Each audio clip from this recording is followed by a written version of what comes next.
Sa hinaharap, kailangan mag-isip ng dalawang beses ang China bago ipadala ang kanilang mga fighter jets dito sa himpapawid ng Pilipinas nang walang pahintulot. Bagamat hindi umaasa ang Pilipinas na mapantayan ang kapangyarihang militar ng China pagdating sa pangkalahatan, mayroon na itong mga mapagkakatiwalaang fighter jets at air defense network na maaaring makakita at humarang sa mga pagsalakay ng China. Pero totoo, no? Aminin natin talagang dadaan ang dekada bago pa natin tuluyang mapalakas ang ating sandatahang lakas. Kasi yung budget, unang-una na yan. Yung budget ang magiging number one problem sa pagbili. Napakamahal ng fighter jet, no? Yung F-35 yata, kung hindi ako magkakamali, parang 80 million US dollar ang isa. Imagine nyo kung bibili tayo ng 30 piraso. Di ubos ang national budget natin, di ba? So, kailangan i-allocate yan sa maraming departamento. Kaya nga humihingi ng karagdagang budget ang Department of National Defense natin. Ngunit ang kagandahan dito, mga utol, marami rin namang mga bansa, yung mga advance, yung na gumagawa ng weaponry, ang handang tumulong sa Pilipinas. Mga karunungan, kaalaman, teorya, kasaysayan, hiwaga, at mga bagong tuklas. Alamin natin. Kahit na marami pa rin Pinoy ang nagdududa sa alyansa ng Pilipinas at United States, lalong-lalo na do sa issue natin sa China, sa West Philippine Sea, mga utol, kung ano nga ba ang layunin ng US, di ba yun yung mga kine-question ng ilan sa mga kababayan nating Pilipino. Pero napakalaking bagay pa rin na kaalyado natin yung pinakamalakas na bansa sa buong mundo, mga utol. Para sa akin, ha? Dahil kung sakali man na gumawa ng armed attack etong China, o dahil nga kaalyado natin ang US, yun rin ang isa sa mga dahilan kung bakit napipigilan pa itong China sa kanilang mga pinaplano pang iba. At alam natin yan, mga utol, kasi kung tayo lang, malamang matagal, kita mo, binubuli tayo, hinaharas tayo sa teritoryo natin. Lalo na kung wala ang United States of America, baka kung ano pa gawin ng China, di ba? So napakalaking bagay na rin na nandyan, nakaalyado natin ang United States of America, mga utol, as simple as that. Pero ito, kasi nakakatuwa, hindi pinalsot, pinagyayabang na fighter jet ng China, hinarang at pinauwi ng eroplano ng Pinas. Mula kay Tarong Explain, pakisubscribe yan, pakilike na rin yung video game, na alamin na natin to. Breaking news, hindi yan gagana sa amin. Fighter aircraft ng China na pumasok sa airspace ng Pilipinas, pinauwi ng 2 jet ng Philippine Air Force. Ang buong detalye sa balitang yan tutukan. At isang mainis ng Pinoy, tinawanan lang ang mga humahabol na China Coast Guard. Nice one. Mga Pinoy, lumalakas na ang paninindigan ngayon laban sa mga Chino. Ang buong detalye sa balitang yan, abangan. Yan ang mga nagbabagang balitang hatid ko para sa inyo ngayong araw. Kaya kung handa ka na kaibigan na may humanap na ng pwesto at makinig ng mabuti upang walang mamiss na impormasyon.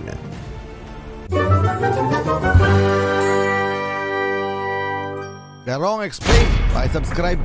Noong ika-2 ng Setyembre, nakita ng Philippine Air Force ang isang hindi kilalang sasakyang panghimpapawid na lumilipad sa loob ng Philippine Air Defense Identification Zone nang walang pahintulot. Namataan ang sasakyang panghimpapawid sa humigit kumulang 120 nautical miles hilagang kanluran ng Bolinao, Pangasinan na lumilipad sa taas na 21,000 feet. Bilang tugon, pinaharurot ng Philippine Air Force ang dalawa nitong FA-50 fighter jets upang maharang at matukoy ang hindi kilalang sasakyang panghimpapawid. Ang FA-50 na ginawa ng Korea Aerospace Industry ay ang pinaka-advanced na fighter jet ng Philippine Air Force. Nilagyan ng mga advanced radar at armas, ang FA-50 ay nagbibigay sa Pilipinas ng air superiority sa loob ng rehiyon nito. Nang makita ng mga piloto ang hindi kilalang sasakyang panghimpapawid sa kanilang mga radar, agad nila itong nilapitan para sa isang visual na pagkakakilanlan. Nakita nila na ito ay isang fighter jet na gawa ng China. Ang sasakyang panghimpapawid ay hindi tumugon sa mga tawag sa radyo mula sa mga jet ng Pilipinas na ginagawang hindi malinaw ang mga intensyon nito. Habang nagmamaniobra ang FA-50 para mas makita, biglang pinabilis ng Chinese jet at tumakas pabalik sa kanluran. Habang ang uri ng Chinese fighter ay hindi nakumpirma, ito ay malamang na isang Chengdu J-10 o Xianyang J-11. Ang mga pang-apat na henerasyong multi-role fighter na ito ay kabilang sa pinaka-advanced na sasakyang panghimpapawid ng China at bumubuo sa backbone ng People's Liberation Army Air Force. Para sa naturang jet na pumasok sa himpapawid ng Pilipinas ng walang pahintulot ay isang seryosong paglabag at banta sa soberanya ng Pilipinas. Tama mga utol, no? Kasi napakalakas ng loob nila. Dapat yan kasi, hindi ko makabisado yung law doon sa airspace, pero bawal talaga pumasok sa teritoryo, okay, ng airspace ng bawat bansa nang walang pahintulot. Okay? Napakaganda nung mungkahi ni Secretary, yung National Defense Secretary natin na si Gibo Teodoro, na nung nakaraang budget hearing tungkol sa Department of National Defense, minungkahin niya na kung bibili tayo ng fighter jets, dapat mga 30 to 40 na piraso ng fighter jets, kasi kung mga 12 lamang, hindi magmamatter. Totoo nga naman eh. So hanggang ngayon pinag-uusapan pa rin yung mga karagdagang pondo para sa ating national defense. At tama naman yun. It's time na palakasin na natin ang ating sandatahang lakas. So yun, syempre, sumasang-ayon ako bilang isang mamamayang Pilipino, sumasang-ayon ako sa mga minumungkahi ni Secretary of National Defense na si Gibo Teodoro. Ngunit mga utol, siyempre ang tinitingnan rin dito sa mga budget hearing ay yung posibleng korupsyon. Alam naman natin na ganun eh. Sana naman yung mga namumuno sa atin, sa mga departamento natin, kapag nireleasean ng budget na para doon, sana naman wag nyo nang kupitin. Para sa ikabubuti ng ating bayan, kung talagang kayo mahal nyo ang ating bayan, huwag nyo na sana kupitin. Mga sir, yung mga kalihim natin sana po talagang mapunta doon sa mga dapat puntahan, kasi yun nga po yung fear. Number 1 ng mga Pinoy. Kasi minsan, madalas, kinukupit pa. Sana naman, wag na mangyari. Okay? So ano masasabi nyo dyan? Yun lang naman kalaban talaga ng Pilipinas, kaya ayaw bumulusok ng tuloy-tuloy ng ekonomiya natin. Napakaraming corrupt officials dito. May banta po tayo. Panahon po ito ng hindi makasariling pamamaraan. Isipin po muna natin ang mangyayari sa bayan bago ang inyong bulsa, Ngayon, panawagan niya sa lahat ng kalihim ng mga bawat departamento. Sana po ay tigilan nyo na yan, mayayaman na naman kayo. Okay? Yun rin naman ang kinakatakot ng ilan sa ating mga senador, pero hindi rin natin sinasabi na malamang ilarisan. Well anyway, totoo yung sinasabi ko Alam kong naiintindihan nyo yun. Sana naman, kung ano man budget ang i-allocate sa isang departamento ng bansa, particular itong national defense natin, sana wag nyo nang kupitin. Ibili nyo na ng mga kagamitan at nang lumakas ang Pilipinas. Magkaroon tayo ng tsansa laban dito sa ating katunggali. Di ba mga utol? Paki-comment na lang ang inyong opinion. Tuloy na natin. Ipinakita nito ang pagwawalang bahala ng China sa integridad ng teritoryo ng mas maliit nitong kapitbahay. Gayunpaman, ang sasakyang panghimpapawid ay tumakas sa sandaling ito ay naharang ng FA-50 na nagpapakita naman ng kakayahan ng mga puwersang depensa ng Pilipinas.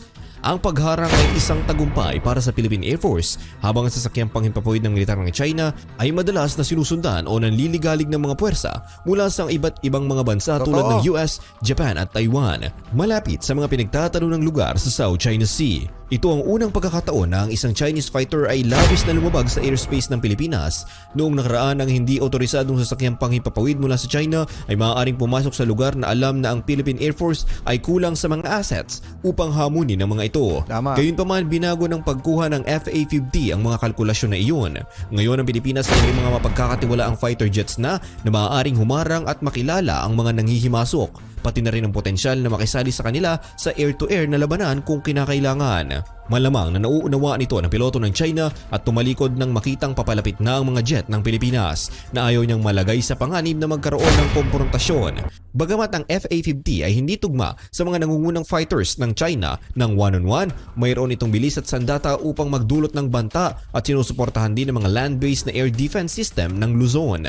Sa pagharap sa paggalit na sasakyang panghimpapawid sa loob ng kanilang sariling teritoryo, ang mga piloto ng Pilipinas ay magkakaroon ng kalamangan na makapag-coordinate ng mga intercept at magabayan ng mga armas patungo sa mga target ng mas madali kaysa sa isang nanghihimasok sa malalim na lugar ng dayuhan.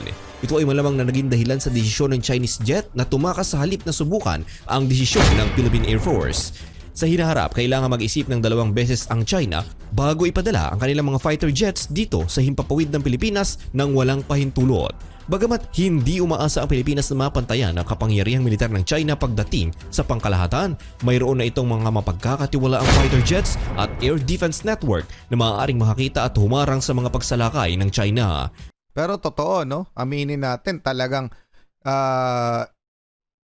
dadaan ang dekada bago pa natin tuluyang mapalakas ang ating sandatahang lakas. Kasi yung budget, unang-una na yan. Yung budget ang magiging number 1 problem sa pagbili. Napakamahal ng fighter jet, no?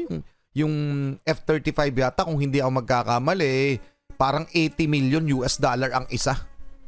Imagine nyo kung bibili tayo ng 30 piraso. Di ubos ang national budget natin, di ba? So, kailangan i-allocate yan sa maraming departamento. Kaya nga humihingi ng karagdagang budget ang Department of National Defense natin.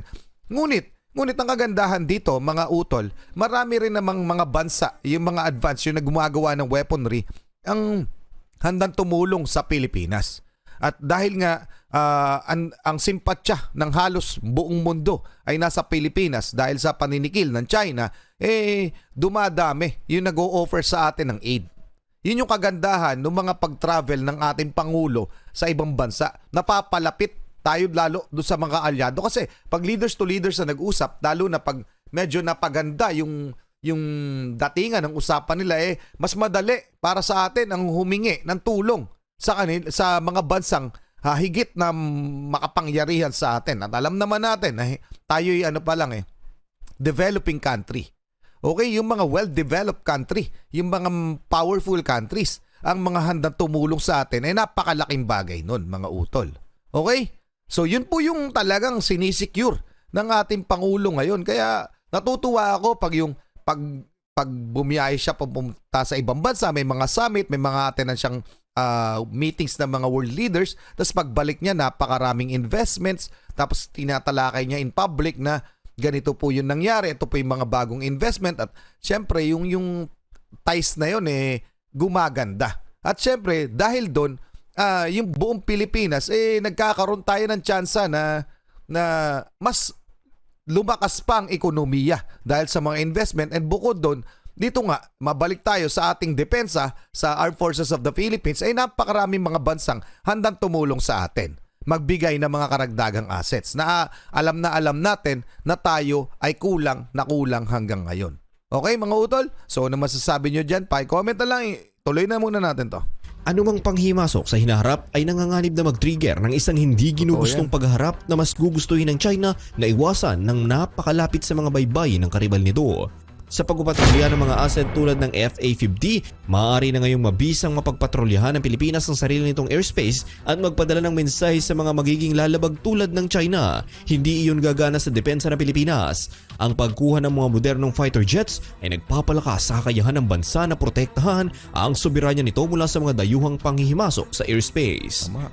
At para sa ibang mga balita, isang maingis ng Pinoy, tinawanan lang umano ang mga humahabol nice na China one. Coast Guard. Mga Pinoy, lumalakas na nga ba ang paninindigan laban sa mga Chino? Pinaharurot ng Pilipinong maingis si Arnel Satam ang motor ng kanyang maliit na bangkang gawa sa kahoy habang sumusugod siya sa mababaw na tubig ng Panatag Shoal sa pinag-aagawang South China Sea kasama ang mga Chinese Coast Guard speedboat na mainit siyang tinutugis. Sa isang high seas chase na tumagal ng ilang minuto, walang kabuluhang sinubukan ni Satam na malampasan ang mas mabilis na mga bangka sa pag-asang makalusot sa loob ng ring ng mga bahura na kontrolado ng China kung saan mas maraming isda. Ang pagtugis noong Biyernes ay nasaksihan ng mga mamamahayag ng Agence France Presse na sakay ng barko ng Philippine Bureau of Fisheries and Aquatic Resources na BRP Datu Bangkao na naghahatid ng pagkain, tubig at panggatong sa mga maingis ng Pilipino na naglalakbay sa pinagtatalo ng karagatan kung minsan ay ilang linggo sa dulo. Ang mga mangingisda ay nagrereklamo na ang aksyon ng China sa Panatag Shoal ay ninanakawan sila ng isang pangunahing mapagkukunan ng kita at isang lugar na ligtas na masisilungan sa panahon ng isang bagyo. Yan, totoo yan mga utol. Kita nyo, no? Tayo yung hinaharang, yung mga mangingisda natin, ang hinahabol sa ating mga teritoryo. Dapat talaga sila yung maitaboy dyan at sila yung habulin dahil teritoryo natin yan. Dapat ganun Dahil sa kakulangan ng ating asset, dahil archipelago tayo, hindi natin kayang tugunan. maglagay ng kaukulang mga presensya yung ating Coast Guard, Philippine Navy sa ating mga teritoryo. Yun na yung unang-unang dahilan kung bakit tayo na overwhelmed ng China dahil napakarami nilang mga barkong pwedeng i-deploy dyan sa mga teritoryong kanilang inaagaw. Kailangan natin ng presence, no? Ang problema nga, kulang tayo doon. So anong pinaka-solusyon ng ating gobyerno? Yung mga joint patrol nga. Okay? So hanggat hindi tayo ready na proteksyonan ng ating mga teritoryo, hindi aalis yung mga yan. So malaking bagay na rin, kudos na rin doon sa mga mangingisda natin na pinipilit o inilalaban ang ating mga karapatan. Pero totoo lang, wala silang karapatang hulihin, habulin, etong China, yung mga mangingisda natin dahil nandyan yan sa ating exclusive economic zone. So, para sa mga mangingisda natin na nahihirapan, yung iba nga, sumuko na ayaw na mangingisda kasi natatakot, baka banggain sila, hulihin sila. Pero kung ano pa man, ano kaya ang mangyayari kung sakaling banggain ng China Coast Guard o Chinese militia vessel ang mga barkong pangisda, mga bangkang pangisda ng ating mga Pinoy? Ano kayang tugon ng gobyerno natin? Yun ang gusto kong malaman. Kasi natatakot ang ating mga mangingisda eh. Sumusubok lamang silang mangisda kapag nakita nilang may barko dyan ng Philippine Coast Guard. Yun yung kadalasan na senaryo. Pero kung wala, hindi yung iba hindi magtatangka na pasukin yung mga lugar, yung teritoryo ng Pilipinas na merong presensya ng China Coast Guard kasi nga hinahabol, 'di ba? Nakakatakot rin naman sa parte nila. Okay mga utol, so ano masasabi nyo dyan? Paki-comment na lang. Hanggang doon lang muna mga utol. Maraming salamat kay Terong Explain. Maraming salamat sa inyo. Muli ako si Target Achilles. In behalf of the Real Software Production, ako ay nagpapasalamat sa walang sawa niyo pagsuporta. Kayo mag-iingat, keep safe, God bless at saludo po ako sa inyo lahat. Huwag niyo kakalimutang magkomento. Maraming salamat po.